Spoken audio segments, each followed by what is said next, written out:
누가복음 8장 1절부터 15절까지 함께 읽겠습니다. 그 후에 예수께서 각 성과 마을에 두루 다니시며 하나님의 나라를 선포하시며 그 복음을 전파하실세 12 제자가 함께 하였고 또한 악귀를 쫓아내심과 병 고침을 받은 어떤 여자들 곧 7 귀신이 나간 자 막달라인이라 하는 마리아와 헤롯의 청지기 구사의 아내 요한나와 수산나와 다른 여러 여자가 함께하여 자기들의 소유로 그들을 섬기더라.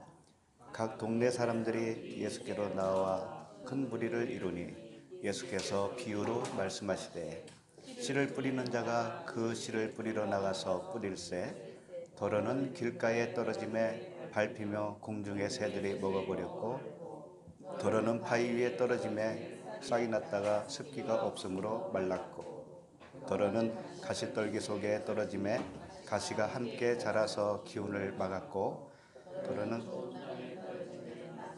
100배의 결실을 하였느니라. 이 말씀을 하시고 외치시되 들을 귀 있는 자는 들을지어다. 제자들이 이 비유의 뜻을 물으니 이르시되 하나님 나라의 비밀을 아는 것이 너희에게는 허락되었으나 다른 사람에게는 비유로 하나니 이는 그들로 보아도 보지 못하고 들어도 깨닫지 못하게 하려 함이라.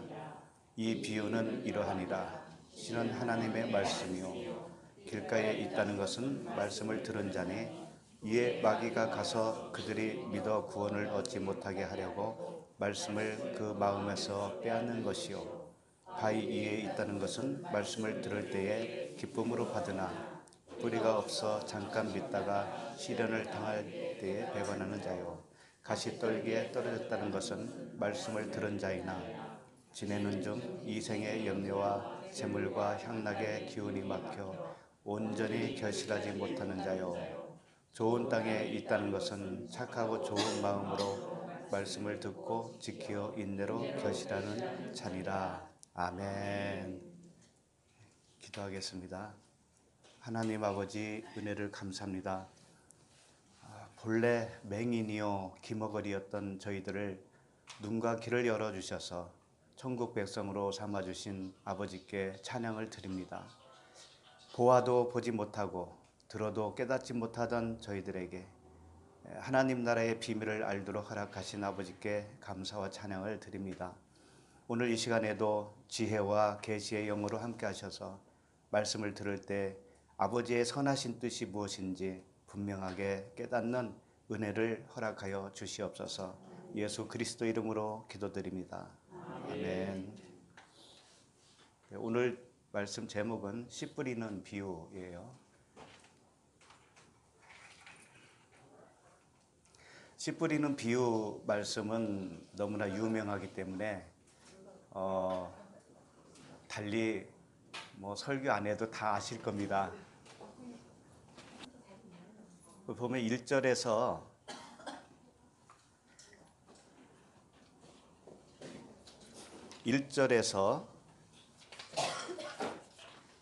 3절까지는 좀 내용이 다르죠. 같은 8장인데 1절에서 3절까지 내용과 그 이후의 내용이 좀 판이하게 다르죠. 그래서 사실은 이게 8장으로 들어오는 게 아니었어요. 7장에 해당되는 거라고 보면 돼요. 사실은 7장 저번 주에 우리가 봤던 내용이 뭐였어요? 향유 옥합에 대한 내용이었잖아요. 그러니까 그것과 관련된 내용이라고 보면 됩니다. 그래서 지난주에는 그 7제까지의 언약으로 보면 6일제까지 해당되었었는데 오늘 8장 1절부터 3절까지가 7째 날에 속해요. 그러니까 항상 7째 날은 완성을 의미하잖아요. 완성. 그래서 일단은 이 부분을 좀 보고 넘어가도록 하겠습니다. 보면은 8장 1절부터 보면 이게 이제 7일째에 해당된다고 그랬잖아요. 그래서 여기에 보면 12 제자가 나오죠. 1절에 보면 그 복음을 전할 때 12제자가 함께 하였고 이렇게 되어 있죠. 그 다음에 2절에 보면 악기를 쫓아내신과 병고침을 받은 어떤 여자들 곧 몇 명의 귀신이라고 그래요? 7귀신이죠. 7귀신이 나간 막달라인이라고 하는 마리아가 있다 이거죠. 막달라 마리아. 그리고 3절에 보면 헤롯의 청지기 구사의 아내 요한나와 수산나 다른 여자가 함께하여 자기들의 소유로 그들을 섬기더라 이렇게 되어 있어요. 여기서 좀 공통점이 발견되는 게 뭐냐면 여자들이 많이 나와요. 다 여자들. 근데 끝에서 보면 자기들의 소유로 그들을 섬겼다 이렇게 되어 있죠. 이것은 여자라고 할 때는 이제 뭐겠어요? 내가 씨 없는 여자구나라는 것을 발견한 자들이 여자잖아요. 그렇죠? 진리를 알게 된 자예요. 결론적으로 말하면 진리에 이르게 된 자. 이게 신부다 이거죠. 예수 그리스도는 신랑이라면 우리들은 그와 함께하는 신부다 이거죠. 그런 신부의 신분을 여기서 여자로 표현하고 있는 것이죠. 그래서 7째 날에 속한다고 했는데 12제자라든지 또는 악기 들린 자 7귀신이 나간 자라든지 또는 헤롯의 청지기 구사의 아내 요한나 수산나 이런 이름들이 다 공통점으로 예수 그리스도와 함께한 자들을 의미하고 있는 거예요. 진리에 이른 자들을 표현하고 있는 그런 이름들이에요. 예를 들면 12제자는 뭐예요? 아들이란 뜻이잖아요. 그렇죠? 그 다음에 7귀신이 나갔다는 건 뭐냐면 7째 날까지 완성이 되었다라는 거예요. 우리가 7째 날까지 계속 진행하는 동안에 완성이 되어져 가는 거예요. 우리가 아들로 태어났지만 온전치가 않거든요. 출애굽을 했지만 광야 생활을 통해서 가나안으로 들어가는 것 같이 그런 여정 가운데 우리가 있잖아요. 그 여정을 다 마치고 그 진리를 온전히 깨닫게 된 자, 그리고 자기가 온전히 부인되어지고 진리로만 살아가게 된 자, 이것이 7귀신이 나갔다라고 표현하는 거죠. 그리고 막달라, 그 7귀신이 나간 막달라 마리아라고 그랬잖아요. 이 막달라가 무슨 뜻이냐면은 망대 이런 뜻이에요. 망대에 올라가서 이 파수를 하잖아요. 그러니까 파수꾼이다라는 의미예요. 파수꾼. 마리아는 이제 파수꾼이 된 거예요. 진리의 파수꾼이 된 거죠. 그래서 일부러 이렇게 이름까지도 사용하시는 겁니다. 그 다음에 헤롯의 청지기 구사의 아내 이렇게 되어 있죠. 헤롯은 원래 이방 로마의 지배하에서 이스라엘을 다스리는 왕이잖아요. 근데 이 헤롯이 원래는 혈통적으로는 이스라엘인이 아니었단 말이죠. 그래서 이방인이었는데 이방인이 그 아내, 구사의 아내가 누구냐? 요한나다 이거죠. 요한나는 뭐냐면 여호와는 자비하시다 이런 뜻이에요. 여호와는 자비하시다. 그러니까 자비하신 하나님의 은혜로 되어진 자예요. 하나님의 은혜로 신부가 되어진 자, 요한나. 그 다음에 수산나는 또 무슨 뜻인 줄 아세요? 수산나? 백합화라는 뜻이에요. 백합화가 누구를 상징할까요? 예수 그리스도시죠.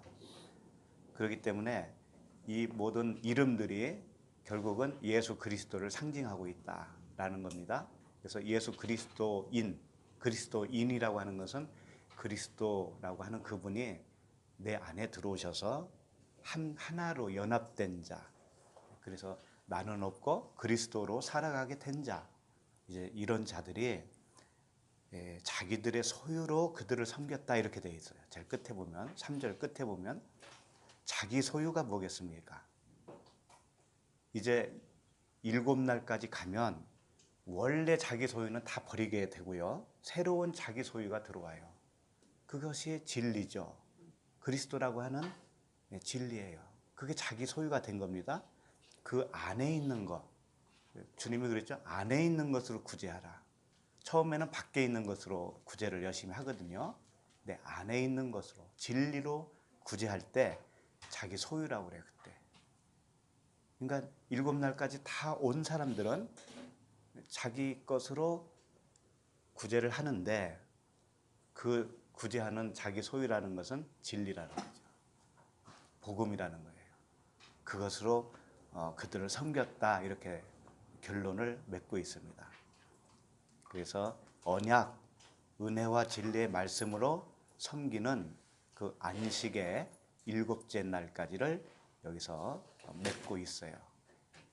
그러면 이제 4절부터는 새로운 첫째 날부터 시작하는 거예요. 4절부터는. 4절부터 다시 한번 보도록 하겠는데요. 이게 이제 그 씨 뿌리는 비유 아닙니까? 이 씨 뿌리는 비유는 마태복음에도 있고 마가복음에도 있어요. 근데 이걸 이제 해석하는 방법을 어떻게 해석할 것이냐 이거예요. 씨 뿌리는 비유가 밭이 나오죠. 밭이라고도 하고 땅이라고도 합니다. 밭, 땅은 무엇을 의미할까요? 우리들 마음이죠, 마음. 우리들 마음을 의미하고 있어요. 일단은 엉터리 해석부터 시작을 해보겠습니다. 엉터리로 해석하는 거. 이렇게 말할 수가 있잖아요. 우리가 나쁜 땅이 되지 말고 좋은 땅이 됩시다. 이렇게 말할 수 있죠. 그럴싸하잖아요. 열심히 말씀을 읽고 열심히 말씀을 우리가 지켜서 좋은 땅이 됩시다. 그래서 좋은 열매를 많이 맺읍시다. 이렇게 할 거 아닙니까? 그럴싸하잖아요. 그럴싸. 이게 엉터리 해석이다 이거지. 그 말씀의 결실은 뭐예요? 뭐라고 생각을 해요, 사람들이? 결실을 많이 맺었다. 30배, 60배, 100배. 근데 그 결실이 뭐라고 생각을 해요, 사람들이? 일반적으로. 전도 많이 하고? 그거는 그래도 좀 고상하네. 그러니까 이 땅에서 어떤 축복을 의미하기도 해요. 그렇게 해석을 하고 전하죠. 근데 이제 복음적인 해석이 있습니다. 복음을 좀 아시는 분들이 해석하는 그 해석이 있어요. 뭘까요? 땅이 몇 개가 나오죠? 4개가 나오네요. 4개. 그러면 네 개의 땅 중에서 좋은 땅 하나만 나오잖아요. 하나만. 그러니까 결국은 뭐예요? 3개의 땅은 결실이 없죠. 결실이 없으니까 버림받았고, 마지막 좋은 땅 하나만 결실을 맺은 것이니까 천국 가는 심령이지요. 이렇게 생각하기가 쉽고 그렇게 전하더라 이거예요. 저도 예전에 그렇게 알았었어요, 사실은. 근데 정말 그럴까? 한번 생각을 깊이 해보시라 이거죠. 아니에요? 아니면 어떤 거예요? 과정을 통해서 옥토바이 된다. 이야, 정말 대단하시다. 어쩜 이렇게 잘 아실까? 자, 맞아요. 그게 맞는 말입니다. 그러니까 우리가 처음에 딱 보면, 뭐예요? 처음에 길가죠, 길가. 길가밭에 떨어졌는데 새가 쪼아먹었어요. 그 다음에 돌짝밭이죠. 바위에 떨어졌는데 기운이 막혀서 말라버렸고, 그 다음에 세 번째 뭐예요? 가시나무 떨어지니까 거기에 기운이 막혀가지고 그것도 결실을 내지 못하고, 마지막 좋은 땅 하나만 겨우 이제 30배, 60배, 100배의 결실을 맺었다 이거예요. 그러니까 마지막 좋은 땅 하나만 하나님이 선택을 한 것이고 나머지 3개는 다 버렸다, 이렇게 해석하기가 쉽다 이겁니다. 문맥을 보면 그렇게밖에 생각할 수가 없어요. 문맥을 보면, 표면으로 보면. 근데 말씀하셨듯이 과정이라는 거였어요. 과정. 근데 과정으로 안 보면 문제점이 있습니다. 무슨 문제점이 있냐면 처음부터 나쁜 땅과 좋은 땅이 있을까요? 모든 사람이 죄를 범하였다라고 성경은 말하고 있습니다.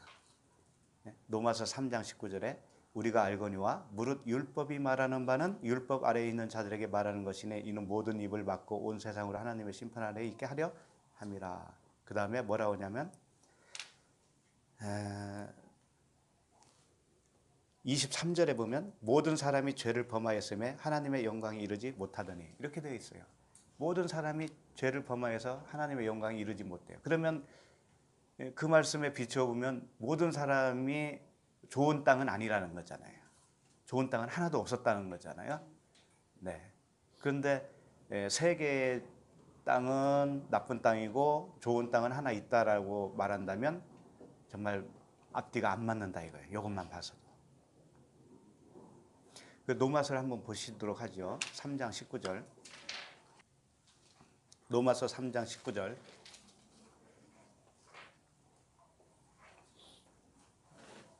우리가 알거니와 무릇 율법이 말하는 바는 율법 아래에 있는 자들에게 말하는 것이니. 자, 여기서 율법이 말하는 것은 율법 아래에 있는 자들에게 말하는 것이라는 거예요. 이 말씀은 하나님은 누구를 상대로 말씀을 하고 계시냐를 여기서 먼저 말씀하고 있어요. 세상 모든 사람을 우리는 일단 생각하게 되는데 세상 모든 사람이 아니라고요. 하나님이 말씀하시는 상대하는 그 사람이라고 하는 것은 율법 아래에 있는 자들을 말하고 있어요. 그러니까 모든 사람이 구원에 이르기를 원한다라고 하는 그런 구절도 있잖아요. 그 모든 사람이 뭐냐면 바로 율법 아래에 들어온 모든 자들을 말하고 있거든요. 성경에서는. 그러니까 성경을 알지 못하는 자는 그냥 그 구원에서 일단 제외된 거예요. 그건 생각도 안 하는 겁니다. 일단. 그러니까 성경이 항상 말하는 말씀은 누구에게 대상자가 어떤 대상자에게 말하냐면 말씀 안에 들어온 자들이에요. 들어온 자들. 그렇기 때문에 오늘 말씀에도 길가에 떨어졌다고 할 때도 그 말씀이 떨어졌다고 했잖아요. 말씀이 분명히. 그런데 말씀이 한번 떨어지면 그것이 변동될 수 있을까요? 하나님이 그렇게 약하신 분일까요? 그렇게 생각을 안 합니다. 저는. 하나님의 말씀은 그렇게 힘이 약한 말씀이 아니라고 봐요. 그렇잖아요. 사람도 무언가를 만들면 끝까지 완성을 하는 사람의 능력이 있는데 하물며 하나님이겠습니까? 그러니까 여기서 로마 3장 19절을 보면 율법이 말하는 바는 율법 아래에 있는 자들에게 말하는 것이니 이는 모든 입을 막고 온 세상으로 하나님의 심판 아래 있게 하려 함이라. 그러니까 온 세상도 뭐냐면 율법 아래 들어온 자들을 얘기하는 거예요. 그 다음에 20절. 그러므로 율법의 행위로 그의 앞에 의롭다 하심을 얻을 육체가 없나니 율법으로는 죄를 깨달음이니라. 그러니까 율법 아래에 일단 갇힌 자들은 목표가 뭐냐면 죄를 깨닫게 하는 데에 목표를 두고 있다 이거죠. 그러니까 누군가는 이 세상 사람들 중에서 율법 아래에 들어온 사람들이 있는데 그 사람들은 죄를 깨닫게 돼요. 결국은. 깨닫게 돼서 구원을 시켜주는 것이 하나님의 언약이거든요. 그런데 그 말씀 안에 안 들어온 자는 제외되는 거죠. 그건 어쩔 수 없어요. 자, 그 다음에 21절. 이제는 율법 외에 하나님의 한 의가 나타났으니 율법과 선지자들에게 증거를 받은 것이라. 자, 율법 외에 한 의가 나타났다고 합니다. 그러면 그것이 뭔가 하면 22절에 곧 예수 그리스도를 믿는 믿음이라고 그랬죠. 그러니까 율법과 예수 그리스도가 대조적으로 하고 있는데 율법 외에 한 의가 나타났다는 건 뭐냐면 율법과 선지자들에게 증거를 받은 것이다라는 거예요. 그러니까 율법 아래에 일단 들어온 자는 결국은 어디로 가게 되어 있냐면 예수 그리스도의 믿음으로 가게 되어 있다 이거죠. 죄를 깨닫게 됨으로 인해서. 이것은 모든 믿는 자에게 미치는 하나님의 의인이 차별이 없다라고 되어 있어요. 하나도 하나님은 그 말씀의 씨를 흘리지 않으신다는 거죠. 일단 들어온 자에게 있어서는. 결국 무슨 말씀이냐? 율법 아래에서 죄를 깨달은 자는 율법 행위로는 갈 수 없다는 걸 알게 된 자요. 그 자는 예수 그리스도의 믿음으로만 구원을 받을 수 있다는 것을 깨닫게 된 자죠. 그러니까 결국은 율법 아래에 들어왔고 죄를 깨닫게 됐다는 것은 구원이요. 믿음으로 구원받는 자예요. 100%예요. 100%. 문제는 뭐냐면 그 율법 아래에 들어오지도 않은 자가 문제예요. 율법 아래에 들어오지도 않은 자. 그러니까 세상 모든 사람은 아니죠. 분명히. 성경에서 대상자는 율법 아래에 들어온 자를 말하는 것이다. 그걸 항상 우리는 잊지 말아야 돼요. 그러니까 모든 사람을 왜 하나님이 구원을 안 해주시는 편파적인 하나님이시냐? 이것은 잘못 이해를 하기 때문에 그런 질문이 나올 수밖에 없어요. 왜 그러냐면 하나님의 말씀을 받아야 신이잖아요. 하나님의 말씀을 받지도 않았는데 신이라고 할 수 없죠. 그러면 하나님은 신에게 말을 하는 거예요. 사실은 신에게. 신이 신에게 말하지 신이 어떻게 짐승에게 말할 수 있어요. 말씀을 받은 자는 신이라 하였거늘 이건 하나님의 말씀에 변경할 수도 없다. 그 못을 박아놨거든요. 그러니까 율법 아래에 들어왔다는 건 뭐냐면 신이 됐다라는 거예요. 신이. 신적인 존재가 되었다 이런 뜻이에요. 그 신적인 존재가 되온 그들을 이제 정말 아들이라고 하는 그 신적인 의로움까지 이끌어가는 하나님의 의지가 담겨 있는 말씀이 이 성경 말씀이에요. 그렇게 해서 장성한 자까지 이끌어 가겠다라고 하는 의지의 말씀이죠. 그래서 23절 보면 모든 사람이 죄를 범하였으며 하나님의 영광이 이르지 못하더니 24절 그리스도 예수 안에 있는 성령으로 말미암아 하나님의 은혜로 값없이 의롭다 하심을 얻은 자 되었느니라. 모든 사람, 율법 아래에 들어온 모든 사람입니다. 모든 사람은 결국은 어떻게 하냐면 예수 그리스도 안에 있는 성령으로 말미암아 하나님의 은혜로 값없이 의롭다 하심을 얻게 된다. 이것이 하나님의 언약이에요. 이걸 믿는 거죠, 우리는. 자, 일단 여기서 이 말씀을 보게 되면은 오늘 이제 누가복음의 말씀도 어떤 사람은 탈락이고 어떤 사람은 그 꼬린 지점에 들어가고 이런 말씀들이 아니다라는 거예요.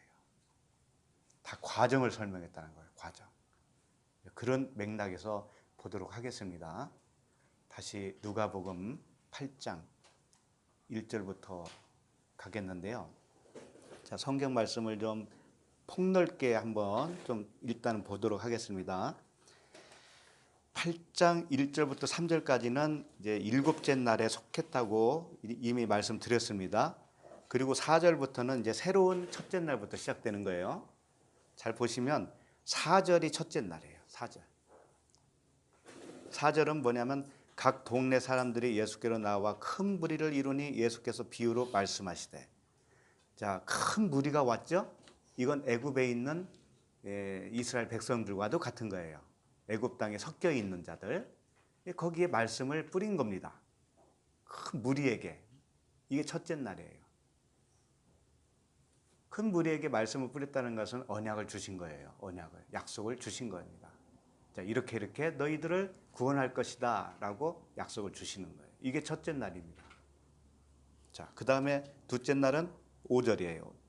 씨를 뿌리는 자가 그 씨를 뿌리러 나가서 뿌릴새 더러는 길가에 떨어짐에 밝히며 공중의 새들이 먹어버렸고. 이게 둘째 날이에요. 둘째 날은 홍해를 건너는 날이라고 그랬죠. 죽음을 의미합니다. 죽음이에요. 항상 둘째 날은. 마치 뭐와 같으냐면 아랫물과 위에물이 나누어진 것이 뭐냐면 둘째 날이에요. 궁창에 아랫물과 위의 물이 나누어졌다고 그랬죠. 비진리와 진리가 나누어지는 거예요. 그러면 우리가 죽었다라는 의미는 뭐냐면 내가 어둠이구나, 내가 비진리구나, 내가 밤이구나, 이것을 안 거예요. 깨닫게 된 거예요. 이것이 물세례라는 거니까. 물세례. 그러면 내 안에 말씀이 있다라는 것으로 인식을 해요? 없다라는 것으로 인식을 해요? 없죠. 그걸 하기 위해서는 새가 쪼아 먹어야 돼요? 안 먹어야 돼요? 먹어야죠. 빼앗겨야 되잖아요. 그 말씀이라고요. 그 다음에 6절은 셋째 날이에요. 6절은 셋째 날. 더러는 바위 위에 떨어짐에 싹이 났다가 습기가 없으므로 말랐다, 이렇게 되어 있죠. 이 셋째 날은 뭐냐면 살아나는 겁니다. 살아나는 거예요. 바위 위에 떨어졌다는 건 예수 그리스도예요. 반석이잖아요. 반석 위에 뭘 져요? 집을 짓잖아요. 그래서 반석 위에 집을 졌는데 처음에는 어떤 집을 짓느냐, 모래 위에 짓는 집과 같이 떠내려가야 할 집으로 지어요. 누구나 율법으로. 그렇게 된다고요. 그렇게 해서 3절엔 살아나기는 하지만 시들시들한 거예요. 습기가 없다는 것은 진리가 부족하다는 거예요. 진리가 부족해요. 그래서 살아나기는 했습니다. 그런데 시들시들해지죠. 그래서 이제 넷째 날이 뭐냐면 7절부터예요. 7절부터 어디까지 지속이 되냐면 17절까지입니다. 17절까지. 넷째 날은 광야의 삶이잖아요. 여기서 배우는 거니까. 그러니까 넷째 날에 가서 7절 보세요. 7절. 더러는 가시 떨기 속에 떨어짐에 가시가 함께 자라서 기운을 막았고. 여기서 가시라고 하는 것은 무엇을 의미하냐면 율법을 의미합니다. 예수님이 가시관으로 뭘 어디다 썼어요? 머리다 썼죠.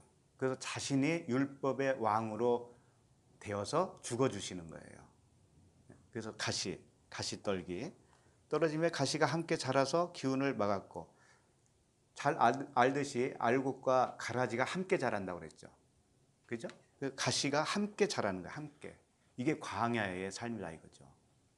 이게 이제 광야의 삶이 계속 가는 거예요. 8절. 더러는 좋은 땅에 떨어짐에 나서 100배의 결실을 하였느니라. 이 말씀을 하시고 외치시되 들을 귀 있는 자는 들을지어다. 그러니까 광야의 끝에 가면 어떻게 된다는 거예요? 좋은 땅이 되는 거예요. 그때는 가나안 땅에 들어갈 수 있는 땅이 됐다라는 거예요. 근데 여기서 100배의 결실을 맺었다는 것은 땅의 완성이거든요. 땅의 완성. 광야에서 완성. 그러니까 1000배라고 할 때는 이제 일곱째 날까지 가면 1000배라고 표현할 수가 있는 거예요. 100배는 광야에서의 완성이에요. 땅의 완성. 다 그 진리를 깨닫고 그 그리스도의 열매가 내 안에서 나오기 시작할 때, 준비가 완전히 된 때, 그때가 넷째 날이에요. 그래서 이 넷째 날까지 쭉 가다가 18절을 보세요. 18절이 다섯째 날이에요. 왜 그러냐면 여기 잘 보세요. 다섯째 날은 뭐냐면 광야에서 가나안 땅으로 들어가는 그 순간을 말하는 거예요. 가나안 땅으로 들어가는 그때는 결판이죠. 모세가 들어갑니까? 안 들어갑니까? 가나안에. 못 들어가죠. 그러니까 못 들어가는 자와 들어가는 자가 여기서 갈라지는 거란 말이에요. 그런데 못 들어가는 자와 갈라지는 자가 이 사람은 가고 저 사람은 들어가고 이런 말이 아니고 내 안에 두 존재 중에서 한 존재만 들어간다, 그런 뜻입니다. 그래서 18절 보시면 그러므로 너희가 어떻게 들을까 스스로 삼가라. 누구든지 있는 자는 받겠고, 있는 자는 받겠고라고 하는 것은 뭐냐면 그리스도가 계신 자, 아들이 있는 자, 생명이 있는 자를 말하는 거예요. 우리 안에 겉사람 말고 또 어떤 사람이 있어요? 속사람이 있죠. 그 속사람 말하는 거예요. 속사람이 들어간다 이거예요. 그 다음에 그 있는 줄로 아는 것까지도 빼앗기리라 하시니라. 그 있는 걸로 아는 것이 뭐예요? 그게 율법이에요. 광야의 삶이 뭡니까? 그 율법, 너희들이 하나님의 능력도 알지 못하였다. 하나님을 오해하였도다 그랬잖아요. 그 하나님을 오해한 말씀들 있죠. 그것이 다 빼앗기는 거예요. 하나님을 오해했던 말씀들이 빼앗기는 거라고요. 그리고 내 의로 살았던 내 의가 다 빼앗기는 거예요. 그렇게 빼앗기면 다섯째 날이다 이거죠. 그게 그런 말씀이에요. 그 다음에 19절부터는 갑자기 어떤 말씀이 나오냐면 예수의 어머니와 그 동생들이 왔으나 무리로 인하여 가까이 하지 못하니 이렇게 나오죠. 예수님의 어머니와 동생들이 나와요. 이거 사람들이에요. 예수님과 하나라는 거예요. 하나. 이제 사람이 된 겁니다. 그래서 이 여섯째 날이다 이거죠. 20절까지. 어떤 이가 말하되 당신의 어머니와 동생들이 당신을 보려고 밤에 밖에 서 있나이다. 자, 여섯째 날은 뭐냐면 사람이 된 거예요. 진짜. 사람이 됐어요. 그런데 그리스도와 온전한 연합이 어디서 되냐면 일곱째 날 되는 거예요. 일곱째 날. 그러니까 당신을 보려고 밖에 서 있는데 밖에 서 있다라는 의미는 뭐냐면 그리스도와 지금 아직 온전한 연합이 안 됐다라는 거잖아요. 안 돼 있다. 그러니까 예수께서 21절이 일곱째 날입니다. 예수께서 대답하여 이르시되 내 어머니와 내 동생들은 곧 하나님의 말씀을 듣고 행하는 이 사람들이라 하시니라. 자, 밖에 서 있는 그 육체가 아니라 영적인 형제와 어머니가 진짜 형제 어머니다 이런 뜻이잖아요. 그리스도 하나가 되어야. 여기서 일곱째 날까지 딱 끝나는 거예요. 그 다음에 22절부터는 이제 첫째 날부터 다시 시작하는 거예요. 그래서 여기서 하루는 그러죠. 22절 하루는 제자들과 함께 배에 오르사 배 타고 어디를 건너가요? 또 홍해를 건너가는 모습이죠. 그래서 첫째 날부터 또 시작하는 거예요. 그래서 이 무지개 언약 측면으로 말씀을 보는 유익이 뭐냐면 말씀을 잘못 해석을 하는데 방지를 해줘요. 방지를. 가장 정확하게 해석할 수 있도록 안내를 해주셔요. 이 무지개 언약으로 갈 때마다. 그래서 오역을 좀 피할 수가 있어요. 그리고 그런 측면을 볼 때 눈이 자꾸 열려서 아버지의 마음을 알 수가 있습니다. 그게 큰 이제 눈으로 본 겁니다. 자, 그러면 다시 본문으로 다시 돌아가서 어디서부터 보냐면은 6절, 3절 어디예요? 4절부터 봐야죠. 4절부터. 4절부터 봅니다. 각 동네 사람들이 예수께로 나와 큰 무리를 이루니 예수께서 비유로 말씀하시되. 이제 비유로 말씀하신 겁니다. 이게 실제가 아니에요. 비유예요. 그걸 아셔야 돼. 비유라는 거. 5절 씨를 뿌리는 자가 그 씨를 뿌리러 나가서 뿌릴새 더러는 길가에 떨어짐에 밟히며 공중의 새들이 먹어버렸고. 이렇게 되어 있습니다. 자, 그러면 5절 말씀에 대한 해석이 주님이 해주셨어요. 해석도 해주셨습니다. 그러니까 여기에 대한 해석을 보면서 이렇게 나가려고 그래요. 한 절 한 절씩. 야, 길가에 뿌려졌다 이거예요. 자, 이 길가에 말씀이 뿌려졌는데 공중의 새들이 먹어버렸다. 자, 이 말씀의 해석이 뭐냐 이거죠. 11절을 보세요. 11절. 같은 장 11절이니까 금방 보이죠? 이 비유는 이러하니라. 씨는 뭐라고 그래요? 하나님의 말씀이다 이거죠. 근데 여기 이 본문에서 말씀 계속 나오죠? 이 말씀은 로고스로 되어 있어요. 로고스는 이런 의미입니다. 로고스는 위에 것과 아래 것이 섞여 있어요. 하나로 한 덩어리 되어 있다고 보면 돼요. 그러니까 율법이라고 하는 겉의 것과 진리라고 하는 안의 것이 하나로 되어 있는 것이 뭐예요? 로고스예요. 로고스. 이거 성경 말씀이잖아요. 성경 말씀이에요. 성경 말씀이라고 하는 말씀이 떨어지는 겁니다. 자, 거기까지 보시고 12절 보세요. 길가에 있다는 것은 말씀을 들은 자니 이에 마귀가 가서 그들이 믿어 구원을 얻지 못하게 하려고 말씀을 그 마음에서 빼앗는 것이요. 이렇게 해석을 해주셨습니다. 주님이. 자, 길가에 있다는 것은 말씀을 들은 자인데 마귀가 가서 그들이 믿어 구원을 얻지 못하게 말씀을 그 마음에서 빼앗는 것이라는 거죠. 그러니까 이렇게 문자적으로 딱 보면은 말씀을 빼앗는 거니까 굉장히 나쁘게 보이잖아요. 길가에 떨어진 이 사람은 구원 못 받을 자로 보일 수밖에 없단 말이죠. 이렇게 봤을 때는. 근데 아까 서두에 말씀드렸죠. 로고스라고 그랬죠. 로고스. 로고스는 이렇게도 생각할 수 있어요. 맷돌 있죠. 맷돌. 맷돌은 아래 짝과 위에 짝이 있죠. 이게 로고스예요. 로고스. 그런데 여기서 그들이 믿어 구원을 얻지 못하게 한다는 의미는 뭐냐면은 애굽에서 홍해를 건너오는 것 자체를 세례라고 그러죠. 세례. 세례는 죽음이잖아요. 죽음. 그런데 그들이 언약을 받았습니다. 애굽에서. 그리고 어린 양을 잡아서 문설주와 문인방에 그 피를 바르고 유월절을 지냈죠. 그럼 그들은 이미 이렇게 너희들 구원할 거야 라고 하는 언약이 이미 주어진 겁니다. 그 자체가 말씀이에요. 그 말씀이 그들에게 말씀으로 떨어진 겁니다. 그런데 왜 죽이냐 이거지.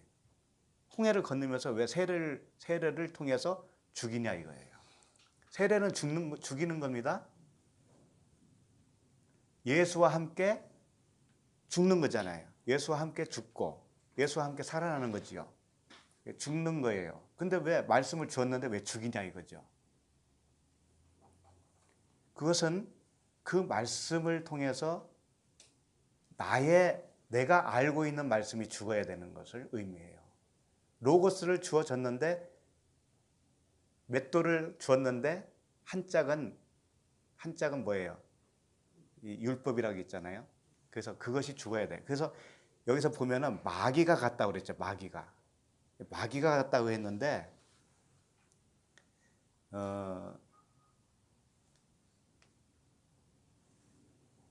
누가복음에서는 마귀가 갔다고 그랬죠. 그 다음에 어디에 또 그런 말씀이 있냐면은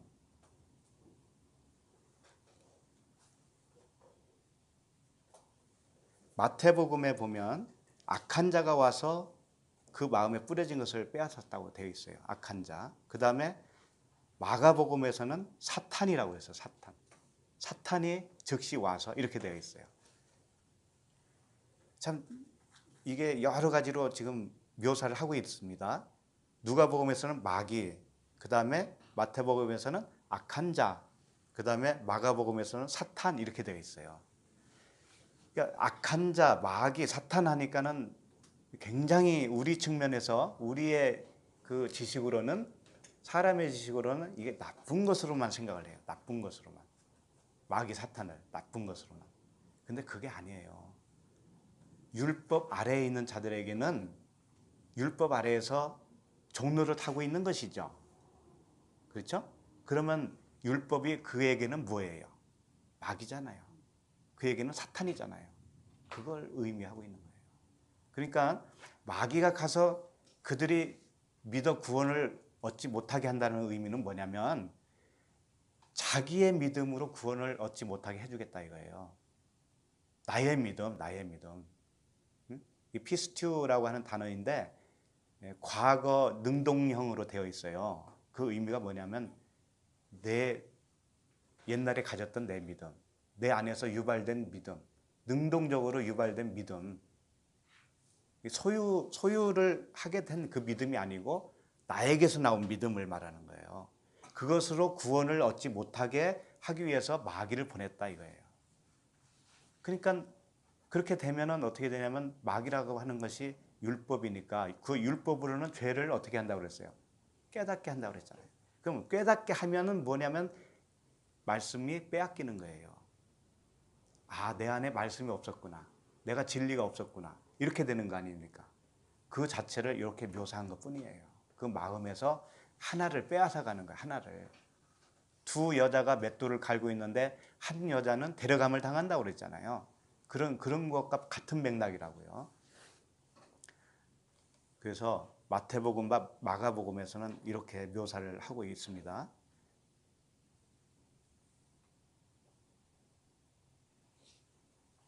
자, 그 다음에 이제 3절이 아니고 6절을 갑니다. 더러는 뭐라고 했어요? 바위 위에 떨어짐에 싹이 났다가 습기가 없으므로 말랐고. 애굽에서 나온 이스라엘 백성들이 수시로 어떻게 해요? 애굽으로 다시 돌아가려고 하죠.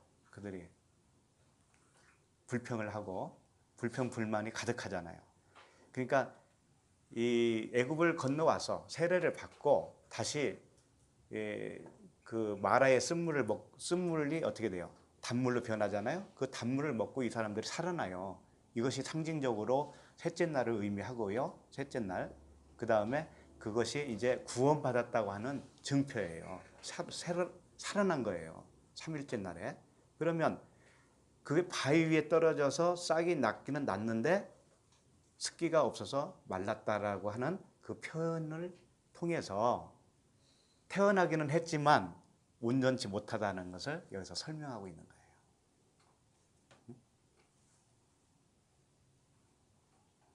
자, 그럼 봐봐요. 마태복음에서는 어떻게 이 주님이 이제 해석을 어떻게 했느냐 이거예요. 13절을 보세요. 누가복음 13장. 13절. 바위 위에 있다는 것은 말씀을 들을 때에 기쁨으로 받으나 뿌리가 없어 잠깐 믿다가 시련을 당할 때에 배반하는 자요. 이렇게 되어 있습니다. 그러니까 처음에 태어나기는 했지만 조금 지나면 어떻게 되냐면 시련을 당한다 이거예요. 시련. 광야에서 시련을 당하잖아요. 물도 없고 먹을 것도 없고 그러잖아요. 그럴 때 배반한다 이거죠. 애굽으로 돌아갈 마음이 생긴다 이거예요. 베드로가 어떻게 했어요? 3번 배반을 했죠. 근데 배반했다고 해서 베드로가 구원 못 받던가요? 배반을 해야 구원받는 거예요. 배반을 해야 구원받는다고. 왜? 나라는 존재가 이런 거밖에 안 되는구나를 또 한번 깨달아야 되는 거예요. 거기서. 그래서 마태복음에서는 어떻게 표현하겠냐면 돌밭에 뿌려졌다는 것을 말씀을 듣고 즉시 기쁨으로 받았는데 그 속에 뿌리가 없어 잠깐 견디다가 말씀으로 말미암아 환난이나 박해가 일어날 때에 곧 넘어지는 자요. 여기서는 넘어지는 자요 이렇게 되어 있어요. 누가복음에서는 배반하는 자요 이렇게 되어 있는데 마태복음에서는 넘어지는 자요 이렇게 되어 있습니다. 그 다음에 마가복음에서는 뭐라고 되냐면 여기서도 마찬가지예요. 환난이나 박해가 일어날 때에 곧 넘어지는 자요. 넘어진다 되어 있어요. 이제 이 집에서 찾아보세요. 마태복음 13장이고요. 마태복음 13장에 있고 마가복음에는 4장에 있습니다. 나중에 집에서 찾아보시도록 하고. 그러니까 오늘 이 6절 말씀 바위 위에 떨어졌다는 것은 이제 태어나기는 태어난 겁니다. 태어나긴 태어났는데 습기가 없다라는 의미는 진리의 말씀이 그에게 없다라는 거예요. 태어나긴 했지만 진리가 없어요. 왜? 태어나는 것은 일방적으로 태어나는 거잖아요. 하나님이. 우리도 아이를 출산할 때 일방적으로 출산하는 거잖아요. 아이가 뭐 먹기도 전에 그렇게 되는 거죠. 근데 그 속에 계속 먹어야 할 음식이 계속적으로 있다라는 거잖아요. 그걸 의미하고 있어요. 그 다음에 이제 7절로 갑니다. 7절. 여기서부터는 4일째 된다고 그랬죠. 덜어는 가시떨기 속에 떨어짐에 가시가 함께 자라서 기운을 막았고 이렇게 되어 있어요. 이 가시떨기는 아까도 설명드렸지만 예수님이 가시면류관을 머리에 쓰고 갈대로 자기 지팡이를 하고 홍포를 입고 해서 세상 임금을 표현하는 그런 의미의 말씀들이 있잖아요. 그렇게 해서 십자가에서 죽으신 것과 같이 이 가시떨기는 뭐냐면 광야에서 시험 받을 때 통과해야 할 율법의 말씀을 의미하고 있어요. 이제 이것으로 찌르고 기운을 막는 거예요. 그래서 나의 의지를 죽이는 겁니다. 나의 의지를 죽여요. 나의 의로움을 죽여요. 나의 선악관점을 죽여버려요. 그래서 오직 한 분만 선하다고 하는 하나님의 그 진리의 선으로 우리를 무장시켜 주는 겁니다. 그것이 이제 넷째 날이 되는 것이죠. 그래서 더러는 가시떨기 속에 떨어짐에 가시가 함께 자라서 기운을 막았고, 이것을 주님은 14절에서 해석을 해주셨어요. 14절을 보세요. 14절. 가시떨기에 떨어졌다는 것은 말씀을 들은 자이나 지내는 중 이생의 염려와 재물과 향락의 기운이 막혀 온전히 결실하지 못하는 자요. 예. 자, 여기서 결실이라는 하는 단어가 이제 등장을 하죠. 결실을 이제 하려고 가고 있는 중이라는 거예요. 근데 아직은 결실을 못하고 있다, 이런 의미죠. 아직은. 근데 왜 결실을 못하느냐? 이생의 뭐라고 그래요? 이생의 염려, 이렇게 되어 있죠. 이생이 뭐냐면요, 비오스라고 하는 단어인데 생활이라고 하는 의미예요. 생활의 염려, 이런 의미 단어예요. 생활의 염려. 육적 생명을 의미합니다. 우리가 육적 생명을 지탱하기 위해서는 뭐가 필요합니까? 돈이 필요하죠. 쉽게 말하면 돈 걱정, 이거죠. 돈 걱정. 돈 걱정, 이것이 염려와 재물과 향락, 이런 뜻이에요. 근데 정말 그 돈이 우리에게 생명이잖아요. 생명. 그 돈 걱정도 여기에 포함되지만 더 중요한 것은 뭐냐? 그 율법의 행위로 말미암아 돈을 만들려고 하는 거예요. 율법의 행위로 돈을 만든다는 건 뭐냐면, 하나님께 율법의 행위로 잘 보이면, 잘 공양을 드리면 나에게 무엇을 준다? 복을 준다. 이렇게 생각하는 것이 뭐예요? 그게 재물과 향락이에요. 향락이 다른 거 아닙니다. 율법의 행위로 하나님께 재물을 얻으려고 하는 마음이에요. 이것이 향락이라는 거예요. 이 생각이 기운을 막는다, 이거죠. 이 생각이 온전한 그리스도로 결실을 맺어야 되는데 그 결실을 막아. 이것이 뭐냐? 율법적인 종교관, 율법적인 육신의 생각, 이것들이라는 거예요.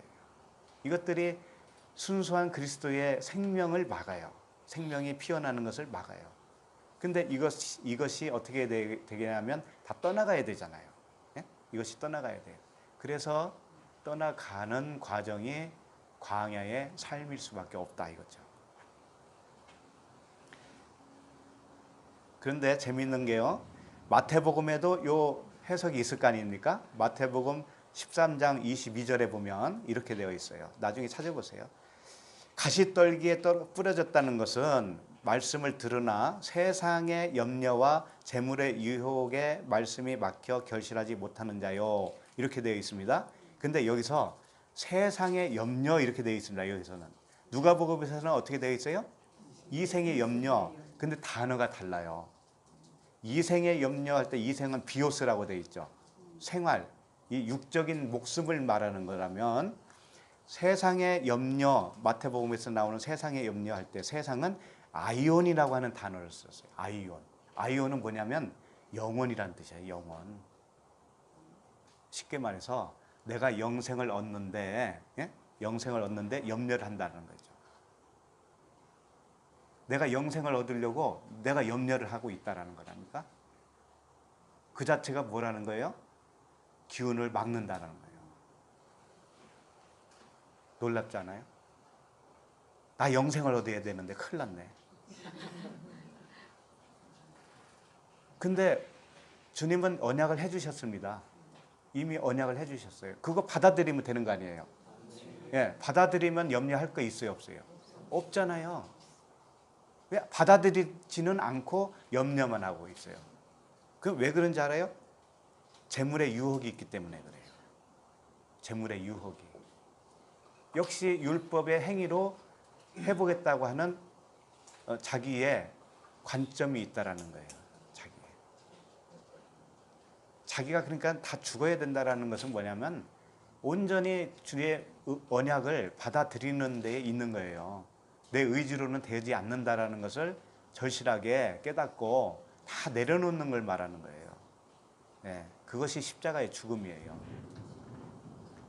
그렇게 되면 내가 의롭게 여김을 받으려고 노력할 것도 없습니다. 남이 나를 알아주기를 그렇게 바랄 필요도 없어요. 내가 나를 증명하려고 노력할 필요도 없어요. 내 안에 그리스도만 계시면 되거든요. 네. 그래서 남이 나를 안 알아준다고 섭섭해 할 필요도 없는 거죠. 네. 아이온 그렇게 되어 있다니까. 영원을 얻어야 되는데 어떻게 하나? 영생을 얻어야 되는데 어떻게 하나? 이렇게 되어 있다니까요. 마가복음에서도 마가복음 4장 18절에서도 이렇게 되어 있습니다. 또 어떤 이는 가시떨기에 뿌려진 자니 이들은 말씀을 듣기는 하되 세상의 염려와 재물의 유혹과 기타 욕심이 들어와 말씀을 막아 결실하지 못하게 되는 자요. 이렇게 되어 있어요. 여기서도 세상에 염려할 때 아이온이라고 하는 단어로 썼어요. 이게 영생이라는 단어예요. 영원이라는 단어예요. 그런데 기타 욕심이 들어왔다 그랬잖아요. 그러니까 욕심이 잉태한 즉 뭘 낳아요? 죄를 낳고 죄가 장성한 즉 사망에 이르러야 돼요. 그러니까 그게 좋은 겁니다. 나쁜 게 아니에요. 우리가 욕심이 있구나, 내가 욕심이 대단했구나를 아는 것이 뭐냐면 사망에 이르게 되는 장성한 자예요. 죄가 장성해야 됩니까? 해야 되는 거예요, 우리에게. 네. 그렇게 돼야 진리의 죽음에 이르는 거예요. 진리의 죽음, 다나토스. 그렇게 하면 그것이 구원이에요. 이미 구원을 받았죠. 구원파에서는 그렇게 얘기하잖아요. 구원을 한번 받았으면 끝났는데 뭐 이렇게 지저분하게 뭐 이렇게 이야기가 많냐 이렇게 하잖아요. 근데 그 과정을 몰라서 그래요. 구원 받은 건 기본입니다. 기본이에요, 기본. 그냥 애굽에서 나오면 구원이에요. 애굽에서 그 바위에 떨어지는 말씀과 같이 결실은 아직 내지는 못하지만 이미 살아난 건 사실인 거예요. 근데 그 과정이 있다는 거예요. 과정을 무시하면 오히려 진리를 모르는 자일 수가 있어요. 처음부터 아닐 수도 있다라니까요. 그러니까 그 과정을 통해서 계속 지속적으로 말씀을 하시기 때문에 그래요. 과정이 있다. 우리 아이들을 봐도 그러잖아요. 출산하면 장성한 자까지 가는데 얼마나 시간이 많이 걸립니까? 얼마나 많은 밥을 먹어야 돼요. 처음에는 우유 먹다가 단단한 음식을 먹잖아요. 다 영적 의미를 알려주고 있는데 그걸 통해서 어떻게 한 술에 배부르려고 하네요. 이제 8절로 갑니다. 여기 이제 더러는 좋은 땅에 떨어졌어요. 이게 더러는 좋은 땅에 떨어짐에 나서 100배의 결실을 하였느니라 이 말씀을 하시고 외치시되 들을 귀 있는 자는 들을지어다 이렇게 되어 있죠.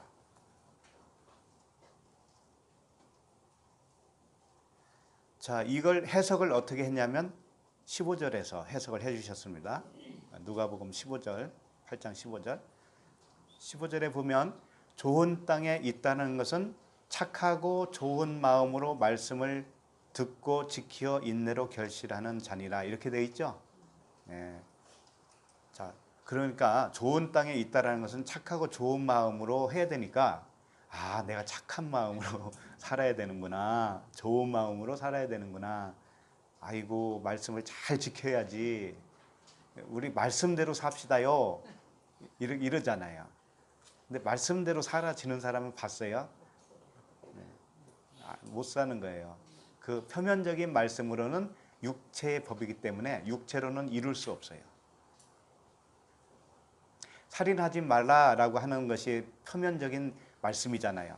그럼 그대로 산다고 생각하는 사람이 누구였냐면 그 율법 학자들, 바리새인들이었거든요.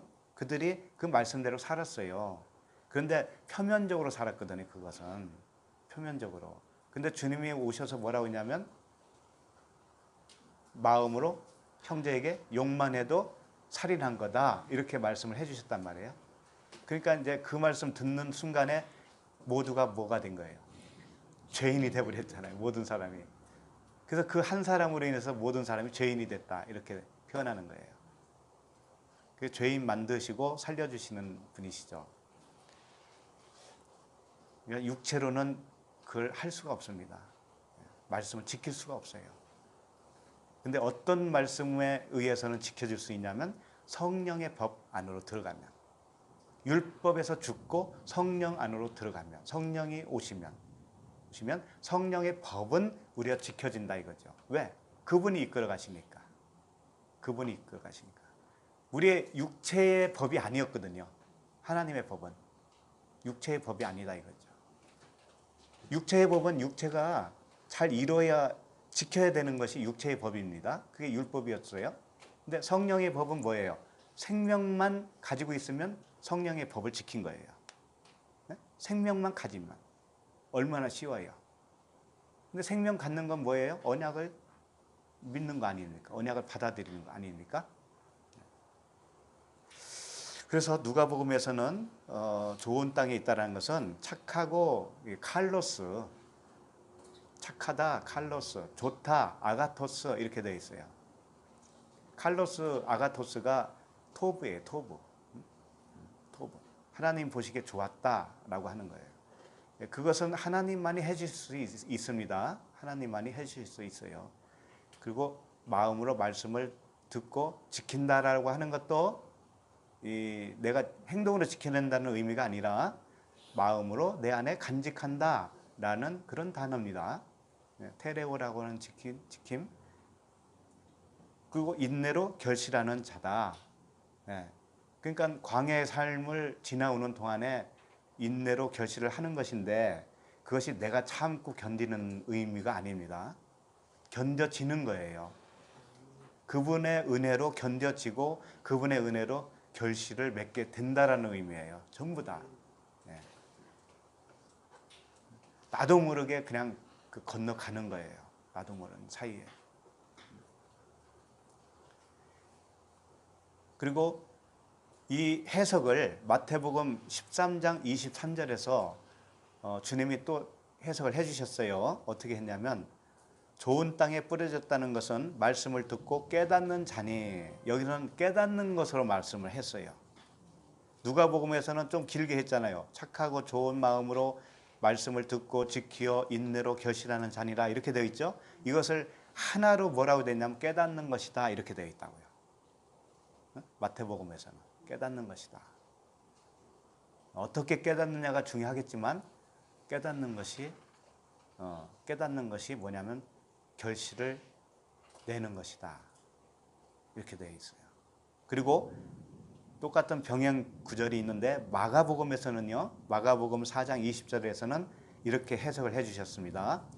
좋은 땅에 뿌려졌다는 것은 곧 말씀을 듣고 받아 이렇게 되어 있어요. 받는 것, 말씀을 받는 것. 누가복음에서는 어떻게 되어 있냐면 지킨다고 그랬잖아요. 착하고 좋은 마음으로 말씀을 듣고 지키어 인내로 결실한다고 되어 있죠. 그런데 마태복음에서는 깨닫는 것이라고 그랬습니다. 마가복음에서는 듣고 받아 이렇게 받아들이는 거 이렇게 되어 있어요. 그래서 참 감사하게도 이 사복음서가 있는 거예요. 그래서 이게 서로 보완해 줘요. 말씀을. 그 말씀을 깨닫고 받아들이고 그것을 듣고 지킨다 이렇게 되어 있죠. 지킨다, 깨닫는다, 받아들인다 이게 다 같은 의미라는 거죠. 같은 의미예요. 그분이 우리 안에서 그렇게 해주시는 거죠.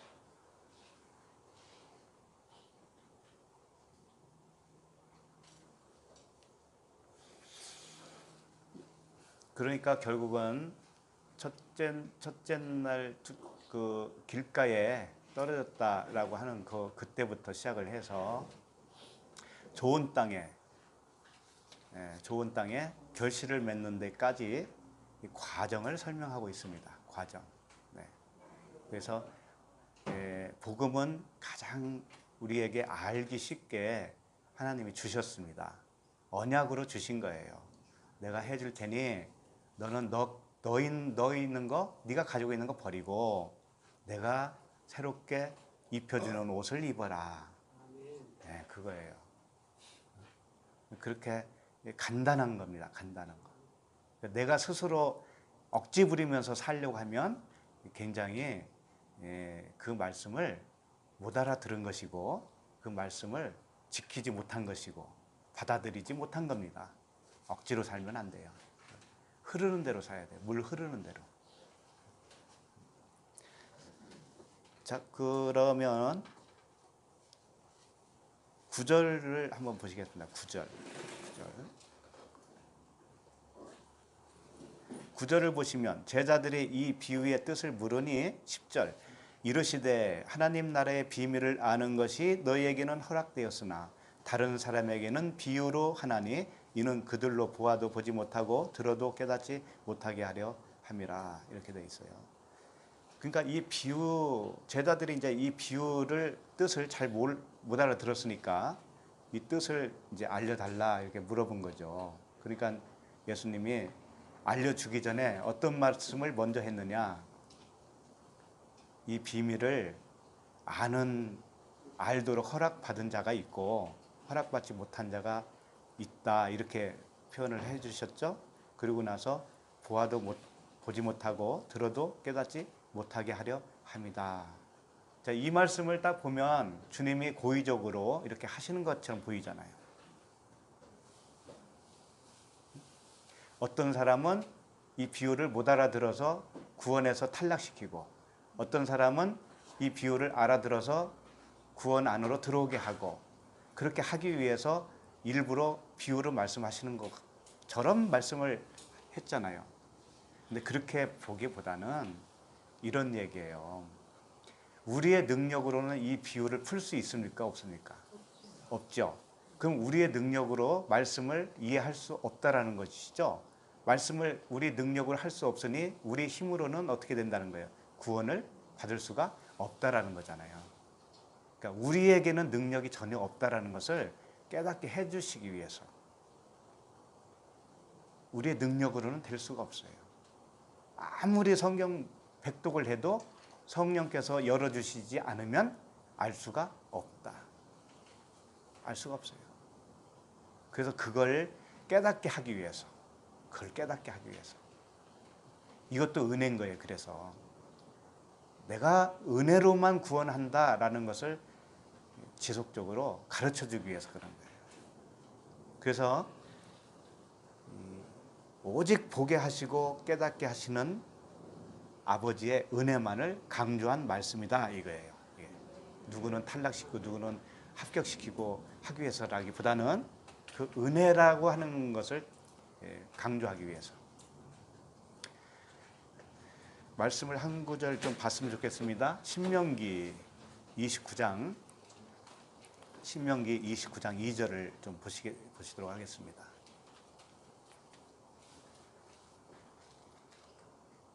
신명기 29장 2절 모세가 온 이스라엘을 소집하고 그들에게 이르되 여호와께서 애굽 땅에서 너희의 목전에 바로와 그의 모든 신하와 그의 온 땅에 행하신 모든 일을 너희가 보았나니 곧 그 큰 시험과 이적과 큰 기사를 내 눈으로 보았느니라.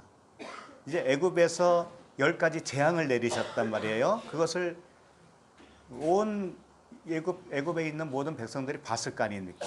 체험을 했죠. 그 큰 시험, 이적, 기사 눈으로 보고 체험을 했습니다. 또 홍해를 건너올 때 얼마나 큰 이적을 봤습니까? 이들이. 그런데 4절을 보세요. 그러나 깨닫는 마음과 보는 눈과 듣는 귀는 오늘 여호와께서 너희에게 주지 아니하셨느니라 이렇게 되어 있죠. 그러니까 뭐가 중요하다는 거예요? 그렇죠. 깨닫는 마음과 보는 눈과 듣는 귀. 그래서 항상 귀 있는 자는 들을지어다 그러는 거예요. 그게 중요하기 때문에 그게 전부라는 겁니다. 그런데 사람은 무엇을 더 중요하게 여기냐면 큰 이적과 큰 기사를 더 중요하게 여깁니다. 왜? 그게 육체로 보기에는 좋아 보이니까. 육체의 마음으로는 그것이 더 귀하고 소중하게 보여요. 근데 깨닫는 마음, 보는 눈, 듣는 귀는 하찮게 여깁니다. 사람은. 그래서 천국이라고 하는 것은, 하나님 나라라고 하는 것은 눈에 보이도록 이렇게 큰 기사, 큰 이적 이런 것이 아니에요. 이거 아니라고요. 깨닫는 마음이에요. 깨닫는 마음. 네. 깨닫는 마음이 있을 때 그리스도가 오신 겁니다. 네. 그래서 이게 가장 중요한 거예요. 그때 이스라엘 백성을 인도한 이 모세와 아론만 깨달았어요, 사실은. 그래서 이 광야 40년 동안 가면서 1세대가 다 죽는 걸로 나타나죠. 1세대가 다 죽고 2세대로 다시 태어나는 거잖아요. 1세대는 겉사람을 의미하고 율법 아래에 있던 나를 의미하고 2세대 가나안 땅에 들어간 2세대는 여호수아와 갈렙으로 표현하면서 예수 그리스도로 표현하면서 진리가 되어진 제2세대 속사람을 의미하고 있죠. 나의 속사람을. 그래서 깨달아진 마음, 나의 속사람, 이것이 진정한 하나님의 자녀다 이거예요. 하나님의 아들이다 이거다. 그 이후의 말씀들은 해석한 것을 이미 다 봤습니다. 다 봤기 때문에 볼 필요는 없고요. 16절로 가보겠습니다. 이제 16절부터는 이제 오늘은 그냥 살짝만 보고 다음 주에 다시 세밀하게 하도록 하겠습니다. 16절도 계속 광야라고 그랬죠. 그러니까 넷째 날이에요. 16절, 17절까지가 넷째 날이에요. 여기서 갑자기 무슨 말씀이 등장하냐면 등불을 켜서 그러잖아요. 이게 넷째 날에, 창조 넷째 날에 뭘 만들었어요? 큰 광명체와 작은 광명체를 만들었죠. 마오르라고 해가지고 가돌, 마오르, 큰 광명체, 이런 말씀들이 있었잖아요. 그러니까 이게 지금 그걸 똑같이 말씀해 주시는 거예요. 지금 15절에서는 좋은 땅에 대한 해석을 해 주셨잖아요. 그러니까 좋은 땅이 뭔지 아니야 하면서 등불 이야기를 딱 하시는 거예요. 큰 광명체, 작은 광명체. 그러면서 그 다음에 18절을 보세요. 18절. 18절은 다섯째 날이라고 그랬죠. 18절. 그러므로 너희가 어떻게 들을까? 스스로 삼가라. 듣는 것이 중요하다는 겁니다.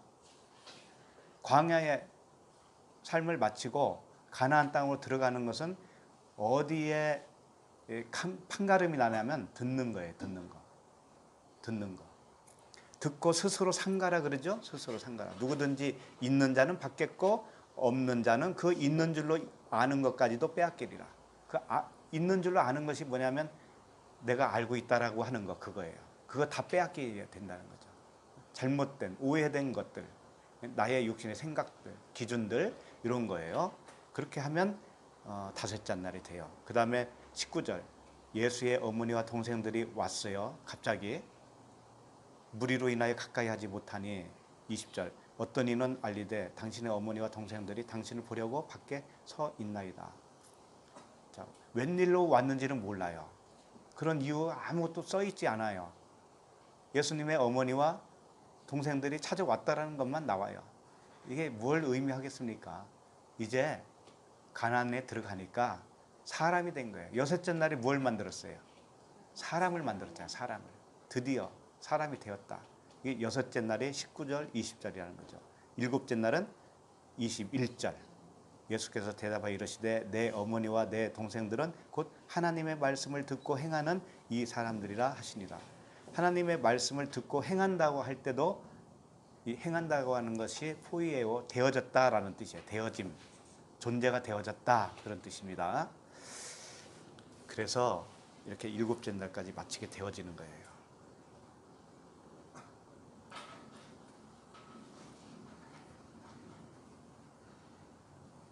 그러니까 우리가 잘 듣고 이 되새김질 해야 된다고 그러잖아요. 되새김질. 묵상을 참 잘 하셔야 됩니다. 말씀을 들으시고 묵상을 하시면서 하나님의 인도함을 받으셔요. 그렇게 되면 성령께서 날로 내 안에서 역사하심이 두드러지게 나타나요. 네. 그래서 이제 사는 것이 신나요, 신나. 네. 뭐 이 세상이 잘 되고 못하고 그와 아무 상관이 없어요. 그때는 마음의 천국이 막 일어나기 때문에 마음 천국. 그래서 싸움도 안 해요. 그런 사람들은 잘 싸울 것도 없어요. 웬만해서는 그 뭐 감정이 이랬다 저랬다 하지도 않아요. 그리고 뭐 자녀들이 조금 속썩여도요, 그냥 넘어가요. 그렇게 중요하게 생각 안 합니다. 뭐 딸내미가 시집을 좀 늦게 가도 그것 때문에 안달복달 안 한다니까.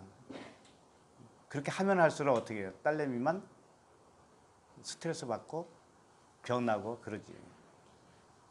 그러니까 다 그냥 이런 말 하고 싶더라고요. 우리는 바른 말 하지 말고요. 바른 말 하지 말아요. 바른 말. 바른 말 하지 말고 무슨 말을 해야 되겠어요? 은혜의 말을 해야 돼요. 은혜.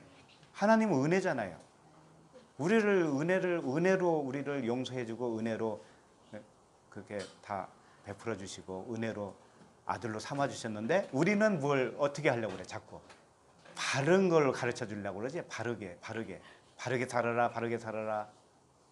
일찍 들어와라. 일찍 자라. 게임하지 말아라. 다 그런 거잖아요. 술 먹지 말아라. 담배 피지 말아라. 다 그런 거죠. 근데 은혜만 얘기하면 더 잘 돼요. 더 잘 된다고. 은혜.